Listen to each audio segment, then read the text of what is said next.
Hey guys, Dr. Mike Israetel here for Renaissance Periodization and Juggernaut Training Systems. I'm going to talk to you guys about some myths and some realities of early specialization in sport training. Getting young kids involved super early into sports in which their parents or coaches or influences think they're going to amount to a really great future career because they started so early and because they're going to be that far ahead of the competition. There's some truth to that, but there's also some falsehood to that. So for early specialized athletes that we see winning, you see Tiger Woods winning in golf, you say, well, he started golf when he was super young. That means that starting super young is the way to go. And it's kind of like a very straightforward, kind of sort of pseudo-logical thinking. Like, of course, if you want to be good at anything, you got to start young, right? And there's a lot of examples of that. When we see a lot of examples of that, there are two things we're not considering. First, early specialists that burn out, that we never see. For how many Tiger Woodses that started golf super early, are there kids that started golf super early, never amounted to much for a variety of reasons we'll talk about, and we just never see. So we say that, well, Tiger Woods is really good at golf because he started super early, but we may be ignoring huge, vast population of people for whom that didn't work. Maybe that's not even a right strategy to use because we never see those failures. In addition to that, what we're not considering when we try to see early specialists doing well are late specialists that beat them, right, or are at least equal to them. In weightlifting, there are a couple of prodigies every now and again that started weightlifting really, really young and became great weightlifters. And sometimes they win the Olympics, and sometimes they take third, and sometimes they take fifth at World Championships. You see how good that guy is? He started super early. Well, what about all the guys taking first and second and third ahead of him? What about the guys beating him at the Olympics or at least tying world records? There's a ton of those people, and a lot of them started late. So if we're really interested in giving our children the best possible opportunities to be as good as they can on long term, is it really necessary to early specialize them, age 6 or younger? It turns out the answer can be yes in some kinds of sports. For example, in sports like gymnastics and swimming, the peaking age of high performance is often relatively young, oftentimes less than 18 and certainly less than 22 years old in most types of gymnastics and in swimming. So you got to get them started early because they just have to bring up that training volume for a really long time. If you get started in gymnastics at age 16, chances are you're just not going to have enough training time to really maximize your abilities. And once you start becoming less flexible, etc., later in life in your early 20s, you've already peaked out. So yeah, early specialization is necessary or greatly beneficial in some sports.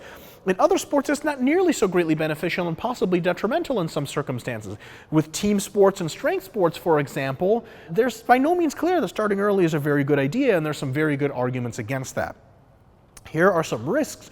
We're going to talk right now about risks of early specialization, and then we'll talk about a proper developmental model in long-term athlete development after. So here are some risks of early specialization. Now, mind you, some of these risks have to be dealt with in sports like gymnastics and swimming because there's really no way around it. We have to early specialize.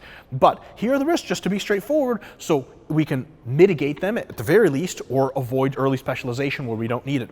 First of all, a big risk in early specialization: the child athlete learns to hate the sport because they never wanted to do it in the first place. Specialization means intense, rigorous training, not exactly something a 4, 5, or 6-year-old or all 4, 5, or 6-year-olds are cut out for to do psychologically. They may learn to hate the sport. They may learn to hate their parents because the parents push them in. They may learn to hate coaches and by transfer all authority figures. And this is relatively well documented. A lot of children that are pushed way too early into sport, just really bad with authority later in life, they get out of all sports because all they can remember from sport isn't the love of the feeling of participating in sport. It's a chore to them. They learn to think about it as a chore. They learn to hate it, and they never really come back to sport. They burn out. Another way that we have a risk with early specialization is that if we pound and hammer these young athletes with inappropriately high training loads and frequencies, they can get acutely injured or chronically injured. Like, you're going to be a great golfer no matter what. You're going to be a great weightlifter, or 4, 5, 6-year-old. We smash them with a ton of volume. A lot of those kids don't make it out of that developmental stage because they get hurt. Either they get hurt, wear down their joints, or they'll break something, snap something here and there. That really delays them. So if those kids ended up starting later, perhaps they would have had the physical and the psychological abilities, especially the physical, to handle really high training loads, would not have gotten equivalently hurt, and could succeed much more in the long term without getting smashed to death in early childhood preparation. Next point. For all of the great specialists, the childhood specialists that end up going really, really far in their careers, we tend to forget another group, right? For early specialists that burned out, we can put another group into that.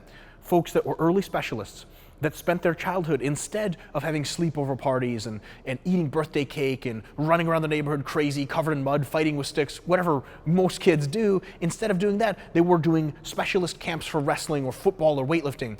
They spent so much of their childhood specializing in a sport, and for genetic or cultural or just happenstance reasons, they never amounted to be very good. Maybe they were the average or above average high school player. Maybe they ended up playing D3 ball. Nothing crazy to write home about, and certainly not a career in sport. That's kind of sad. So if we are insisting on everyone early specializing to try to get the best possible performance, there's no guarantee that early specialization is going to make you great. How sad would it be if you spent your entire childhood, and we know a lot of people like that, that just didn't amount to much. So with early specialization, maybe it's best to wait to see if that kid has any talent in that sport or even any desire in that sport before we essentially bury their entire childhood in what could potentially be a totally or mostly fruitless endeavor. Another one, if you start too early. A lot of times an early rush, not just for development, but early competition, means you don't take time to build their long-term potential by establishing a physical base or a psychological base. For example, for the physical base, before you become a great weightlifter, you've got to put on plenty of muscle, higher reps, lots of sets, good technique. When you have that muscle, you can get really, really good at producing high forces by training super heavy later in your career.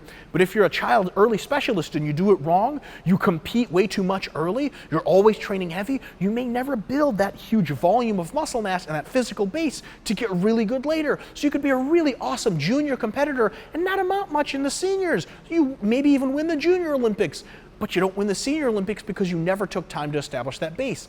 A psychological base is also very important.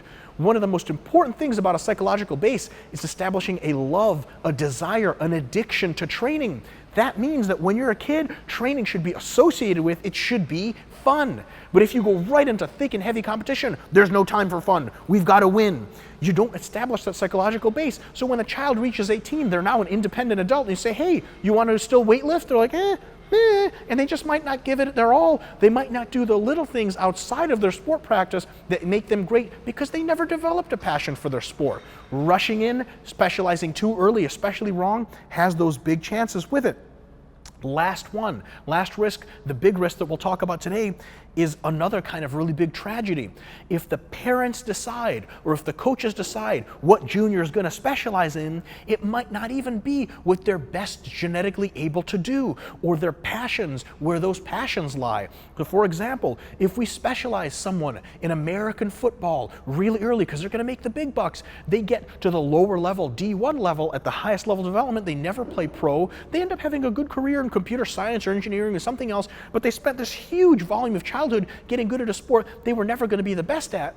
But then at age 23 or 24, they start weightlifting for the first time, and they break senior national record within 2 years. And you go, oh my God, we've been sitting on this genetically godlike talented weightlifter. We pissed away their whole career training them for a sport like football, where maybe they didn't have long enough legs, but their legs are so freakishly strong, they could have been an amazing weightlifter. If we specialize way too early and we don't let children try a bunch of different sports, at least a couple when they're younger, we may never figure out what it is they're really gifted at. We're assuming we do, but we could be wrong.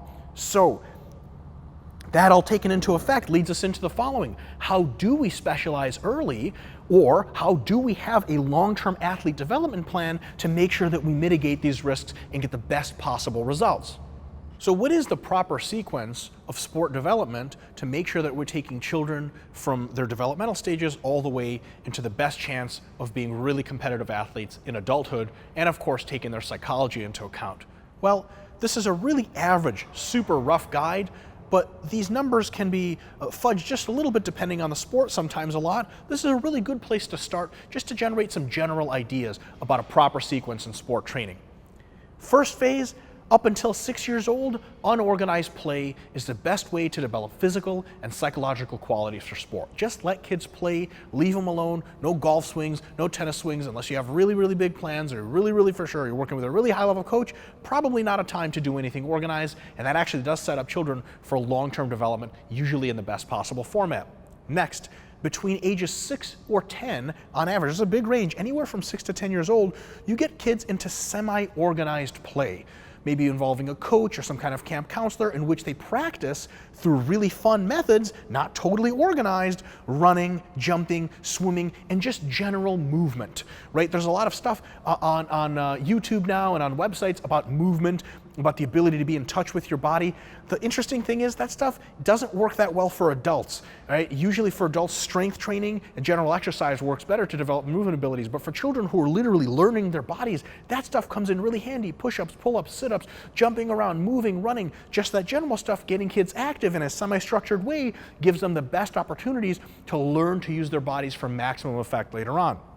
Point C, somewhere between 10 and 16 years on average, you're going to get kids involved in multiple, not super competitive sport settings. So maybe have them on a soccer team, on a football team, have them lift some weights, have them do wrestling or football or a variety of other things in a competitive setting, but not overly competitive, not a ton of pressure. Let them relax and have fun in a sport, find out what they're good at, and get some great practice.